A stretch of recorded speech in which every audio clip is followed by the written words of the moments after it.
आज देखते हैं आपका अगला टॉपिक लाभ और हानि, प्रॉफिट एंड लॉस। देखिए यहाँ पे टर्म्स आते हैं। लाभ का मतलब क्या, कोई भी चीज़ से हम जिसमें फायदा होता है उसको लाभ बोलते हैं। हानि की में मतलब नुकसान होता है, उसमें नुकसान हो जाए किसी भी चीज़ के लिए होता है, लागू होता है। लाभ का मतलब आपको क्या हो जाए, फायदा मिल जाए, मतलब आपको पास जितना था उससे ज़्यादा मिल जाए तो क्या होता है, आपको लाभ की श्रेणी में आता है। और हानि होता है जितना है आपके पास उसमें से भी क्या है, कुछ कोई ले ले या फिर नुकसान हो जाए, चला जाए, वापस मिले ना हमको। देखिए लाभ का मतलब क्या है, देखिए यहाँ पे हम वस्तुओं के बारे में बात होगी। तो एक होता है विक्रय मूल्य, दूसरा होता है क्रय मूल्य। वी का मतलब, वी का मतलब होता है आपका बेचना, ठीक है। क्रय का मतलब आपका खरीदना। इस तरह से आपको पकड़ना है, खरीदना, ठीक है। मतलब विक्रय मतलब बेचना है, बेचने वाला जो मूल्य होगा उसको क्या बोलते हैं, विक्रय मूल्य। क्रय मूल्य क्या होता है, जो खरीदने वाला मूल्य होता है। तो ऐसे केस में देखिए हमको लाभ कब होगा, जैसे अगर हमको लाभ निकालना है तो लाभ कब होगा, जैसे कोई वस्तु 100 रुपए की है, ठीक है, और उसको हमने 110 रुपये में क्या किया, बेच दिया। तो देखिए हमारे पास कितना था, पहले तो 100 था, दूसरे स्थिति में क्या हो गया, 110 हो गया। तो हमको यहाँ पे क्या होगा, कितने रुपए का फायदा होगा। देखिए 110 में से घटाएंगे जो आपका वो पहले बताए थे कि वृद्धि या कमी प्रतिशत जो निकाला गया था उसी के आधार पर, तो कितना हो जाएगा, आपको 100 रुपये थे पर लास्ट में, तो कितना हो गया, आपको 10 रुपये का क्या मिला, फायदा, क्योंकि दूसरा वैल्यू आपका ज़्यादा है। तो इसमें इस तरह से निकालते थे। प्रतिशत लाभ हुआ या हानि, इसको बोलेंगे आपके पास ये हो गया आपका क्रय मूल्य, ठीक है। इसको बोलते हैं विक्रय मूल्य, ठीक है। इसमें बोलते थे सेकेंड माइनस फर्स्ट। यहाँ पे होता था या तो वृद्धि आएगा या कमी आएगा, ठीक है। तो अगर कमी आएगा, कमी का मतलब क्या है, नुकसान। नुकसान, नुकसान का मतलब क्या हो गया आपका, हानि बोलते हैं इसको। और वृद्धि का मतलब क्या हो गया आपका, फायदा। अब फायदा का मतलब अभी बताया हमने क्या, लाभ, ठीक है। सेम चीज़ यहाँ पर है। तो देखिए इसमें हमको क्या होगा, फायदा होगा कि नुकसान। 100 में से 110 में से हम क्या करेंगे, 100 को घटाएंगे तो क्या होगा, देखिए प्लस में चिन्ह आया, इसका मतलब क्या, फायदा है। इसका मतलब विक्रय माइनस क्रय, ठीक है, मूल्य, ठीक है। इस तरह से आपका लाभ के लिए। अब हानि के लिए अगर करना होगा तो क्या, सेम चीज़ होगा, बस क्या हो जाएगा, हानि जब हो जाएगा आपका तो सेम चीज़ होगा, माइनस लग जाएगा यहाँ पे, या फिर इसी तरह से कर लीजिए, अगर माइनस चिन्ह नेगेटिव चिन्ह आ जाएगा तो क्या हो जाएगा, हानि हुआ आपको, ठीक है। इस तरह से इसको व्यक्त कर लेंगे, या हानि के लिए लिख सकते हैं इस तरह से, माइनस कॉमन करके क्रय मूल्य माइनस हो जाएगा आपका विक्रय मूल्य, ठीक। ये हो जाएगा आपका हानि के लिए। या बस एक ही के जरिए आपका, बस सिंपल इसी फार्मूले के आधार पर आप कर सकते हैं। अगर इसका मान पॉजिटिव में आया तो क्या हो जाएगा, पॉजिटिव में आएगा तो लाभ हो गया, और यही अगर मान के इसमें नेगेटिव में आएगा तो क्या हो गया, हानि हो जाएगा, ठीक है। हमेशा लाभ के केस में हमेशा क्या होता है, विक्रय मूल्य हमेशा क्या होना चाहिए, विक्रय मूल्य हमेशा बड़ा होता है। लाभ होगा तो विक्रय मूल्य हमेशा क्या होगा, विक्रय मूल्य जो होगा हमेशा बड़ा होगा किसके, क्रय मूल्य से। अगर क्या हो गया आपका हानि होगा तो क्या होगा, विक्रय मूल्य क्या हो जाएगा, छोटा हो जाएगा, किससे, क्रय मूल्य से, ठीक है। इसी चीज़ को आपको देखना है, तो ये चीज़ आप ध्यान देंगे। इस केस में आपका क्या आएगा, ये नेगेटिव आ जाएगा, और ये वाला ऐसा क्या आ जाएगा आपका पॉजिटिव आएगा आपका। देखिए यहाँ पे दिया हुआ है, ठीक है।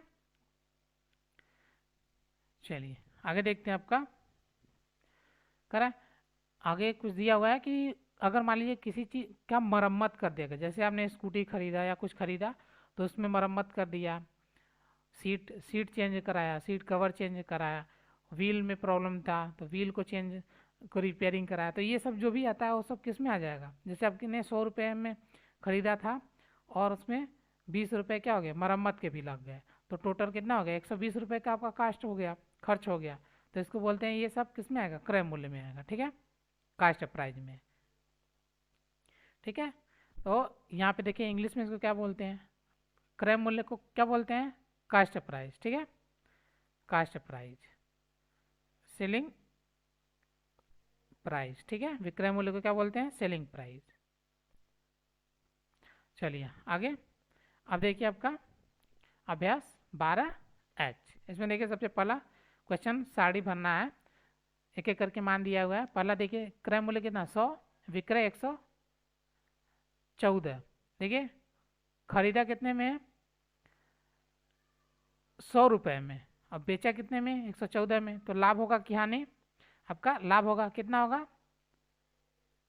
हो गया 114 माइनस 100 करेंगे कितना आ जाएगा? तो 14 रुपये का हो जाएगा। हानि यहाँ पे होगा नहीं, तो यहाँ पे हानि क्या होगा? 0 हो जाएगा।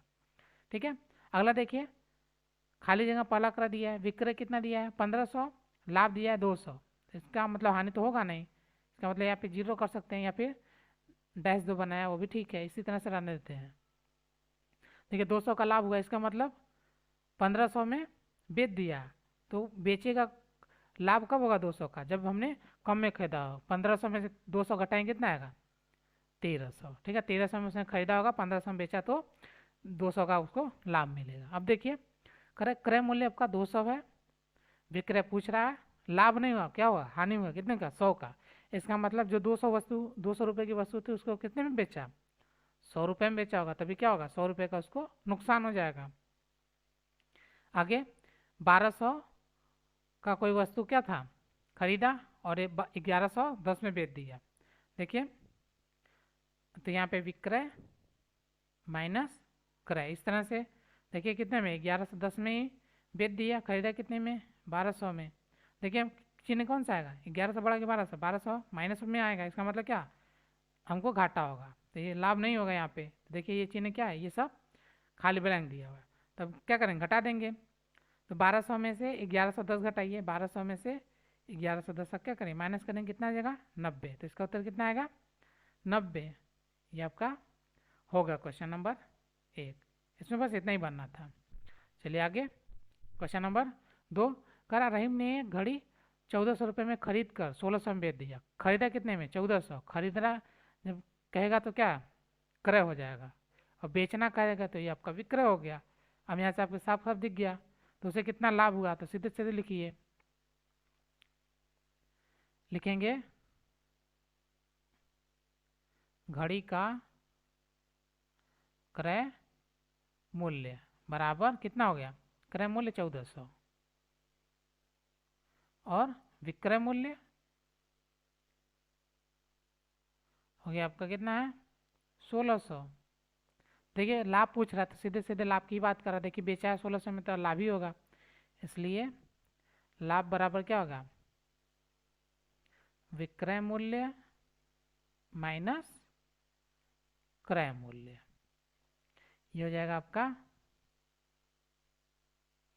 1600 माइनस 1400, तो घटेगा कितना आएगा? ₹200। ठीक है, 1600 में से 1400 घटेगा तो 200 हो जाएगा, ये आपका आंसर हो जाएगा। ठीक, चलिए अगला क्वेश्चन नंबर 3। करा गीता ने एक साड़ी 750 रुपये में बेची। बेची का मतलब विक्रय। इसमें उसे 125 रुपये क्या हो गई? हानि हो गई। साड़ी का क्रय मूल्य बताइए। इसको देखिए सॉल्व करते हैं। विक्रय मूल्य सीधे इसमें लिखिए, विक्रय मूल्य बराबर कितना? 750। हानि कितना हुआ? 125 रुपये का।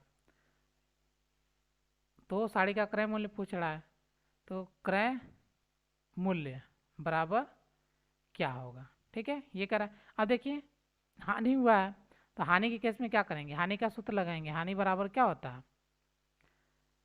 क्रय मूल्य बड़ा होना चाहिए माइनस आपका विक्रय मूल्य। ठीक है, अब देखिए हानि आपका कितना है?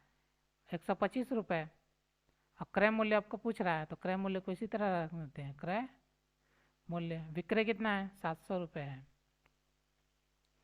अब देखिए क्रय मूल्य उसी तरह है, इसी को निकालना है। क्रय मूल्य बराबर, देखिए इसको एक साइड कर लेते हैं, इसको इधर कर लेंगे, तो आपका 125 प्लस 700 बराबर कितना हो जाएगा?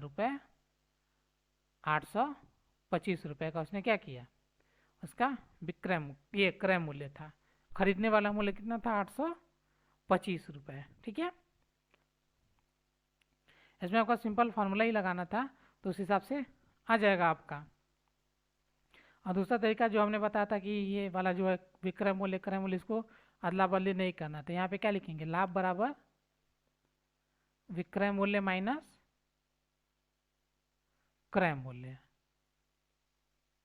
इस तरह से। तो देखिए लाभ की जगह क्या उसने हानि बोला, जब हानि बोला तो सीधे यहाँ पे क्या लिखेंगे, हानि लिखेंगे, और जो यहाँ पे जो चीज सब कुछ है सबको उल्टा कर देंगे, ठीक है, मतलब माइनस का चिन्ह बाहर ले लेंगे तो हो जाएगा आपका क्रय मूल्य माइनस विक्रय मूल्य, ठीक है। और यहाँ पे हानि है, हानि क्या दर्शा रहा है, माइनस को, ठीक है, तो इसकी वजह से हमको इस तरह से ये वाला फार्मूला मिल जाता है, ठीक है। माइनस कॉमन लेंगे तो ये आपका लाभ किसमें बदल जाएगा, आपका हानि में चेंज हो जाएगा। तो हालांकि ये फार्मूला सीधे याद रखिए ये वाला, ठीक है, और दूसरा ये वाला फार्मूला याद रखिए। चलिए आगे, क्वेश्चन नंबर 4 करा, एक किसान ने एक गाय 1300 रुपये में खरीदा, खरीदा मतलब क्रय मूल्य, उसे 250 रुपये की हानि उठाकर क्या किया, बेच दिया, ये आपका हानि हो गया, ठीक है। बेचा है तो कितने रुपए में उसने बेचा, क्रय मूल्य इसका क्या कर रहा है, पूछ रहा है, ये भी पिछले की तरह एकदम सेम। तो क्या कर रहा है, क्रय मूल्य क्या कर रहा है, आपसे पूछ रहा है कितना है, और विक्रय मूल्य आपको दे रखा है, विक्रय मूल्य कितना है आपका, रुपये 1300, हानि कितने का हो गया उसको, हानि हो गया आपको 250 रुपये का, इसलिए क्रय मूल्य बराबर, देखिए यहाँ से लिख लीजिए कैसे, आपका हानि निकालना है, हानि बराबर क्रय मूल्य माइनस विक्रय मूल्य, ठीक है। आपको क्रय मूल्य ही निकालना है, तो क्रय मूल्य निकालने के लिए देखिए, क्रय मूल्य को इस यहीं पर आते हैं, विक्रय को इस साइड कर लेते हैं, तो हो जाएगा आपका हानि प्लस विक्रय मूल्य, विक्रय मूल्य बराबर क्रय मूल्य, ठीक है। एक ही फार्मूले से अलग अलग 3 तरह के मान आपको प्राप्त होते हैं। तो देखिए क्रय मूल्य की जगह क्या लिख सकते हैं, हानि प्लस विक्रय मूल्य, विक्रय मूल्य। अब देखिए हानि कितना हो गया, 250 का, विक्रय मूल्य 1300 का, तो टोटल कितना हो गया आपका, 13 में 2 जोड़ेंगे तो आपका 1500 और आगे 50, तो 1550 रुपये उसका क्या था, क्रय मूल्य था, ठीक है। तो क्वेश्चन नंबर 4 भी कंप्लीट हो गया। बढ़ते हैं अपने अगले क्वेश्चन की, क्वेश्चन नंबर 5 करा, हरीश ने एक पुरानी स्कूटर 7000 रुपये में खरीदा और 600 रुपये उसकी मरम्मत में भी क्या किया, खर्च कर दिया, तो जो मरम्मत किया वो किस में आ जाएगा, क्रय मूल्य में ही आ जाएगा। देखिए खरीदा है तो ये भी क्या है, ये भी क्रय मूल्य है, मतलब दोनों क्या करेंगे, आपस में जोड़ देंगे। उसके बाद करा, बताइए स्कूटर का लागत मूल्य। अब देखिए स्कूटर का लागत मूल्य पूछ रहा है, तो लागत मूल्य मतलब सिंपल आपको क्रय मूल्य ही पूछ रहा है, ठीक है। ये भी सॉल्व कर लेते हैं। टोटल क्या है, क्योंकि इसमें देखिए 7000 एक्चुअल कास्ट उसकी कितनी 7000 ही होनी चाहिए थी, लेकिन 600 और लगा दिया तो बढ़ गया कास्ट इसका, तो क्रय मूल्य बराबर आपका हो गया 7000 रुपये, उसमें मरम्मत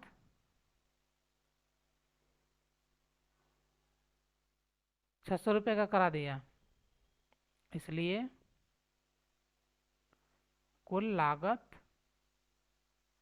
मूल्य क्या हो जाएगा, क्रय मूल्य प्लस मरम्मत, ठीक हो गया। अब जोड़ दे सभी को, 7000 प्लस 600 बराबर कितना हो जाएगा, 7600 रुपये, ये आपका आंसर हो जाएगा। इसमें कुछ नहीं करना था, ये दोनों को क्या करना था, आपस में जोड़ देना था, तो आपका लागत मूल्य आ जाएगा। चलिए आगे, क्वेश्चन नंबर 6 करा, डेविड ने एक मकान 48,000 रुपये में क्या किया, खरीदा मतलब क्रय मूल्य, उसने उसकी रंगाई पुताई साज सज्जों में 2000 रुपये खर्च किया, ये भी किस में आ जाएगा, ये भी क्रय मूल्य में आ जाएगा, जुड़ जाएगा वो भी। उसने उस मकान को 55,000 रुपये में बेच दिया, तो ये क्या हो गया, आपका विक्रय हो गया। बताइए उसे कितना लाभ हुआ, देखिए लाभ हुआ तो सीधे सीधे बोल रहा था, यहाँ पे जो भी दिया वो डेटा लिख लेते हैं। तो क्रय मूल्य क्रय मूल्य कितना हो गया आपका 48,000। मरम्मत में खर्च, मरम्मत कितने में किया है 2,000 रुपये उसने मरम्मत में खर्च कर दिया, इसलिए कुल लागत भी निकाल लेते हैं। कुल लागत बराबर क्रय मूल्य प्लस मरम्मत। क्रय मूल्य कितना आपका 48,000 प्लस मरम्मत आपका 2,000, तो ये कितना टोटल 50,000 उसने खर्च किया था। मतलब एक तरह से उसने मकान को कितने में 48,000 में न खरीद के कितने में 50,000 में खरीद लिया। इस तरह से कैलकुलेशन होगा, ठीक है। अब बेचा कितने में, विक्रय मूल्य कितना, विक्रय मूल्य बराबर कितना हो गया आपका 55,000, इसलिए लाभ बराबर क्या हो जाएगा विक्रय मूल्य माइनस आपका क्रय मूल्य। ठीक, विक्रय मूल्य आपका 55,000, क्रय मूल्य आपका 5,000, ये 50,000। अब करेंगे कितना आ जाएगा आपका 5,000 का, उसको क्या हो गया सीधा सीधा प्रॉफिट हो गया। 55 में से 50 घटाएंगे तब कितना आएगा 5,000 आएगा। ठीक,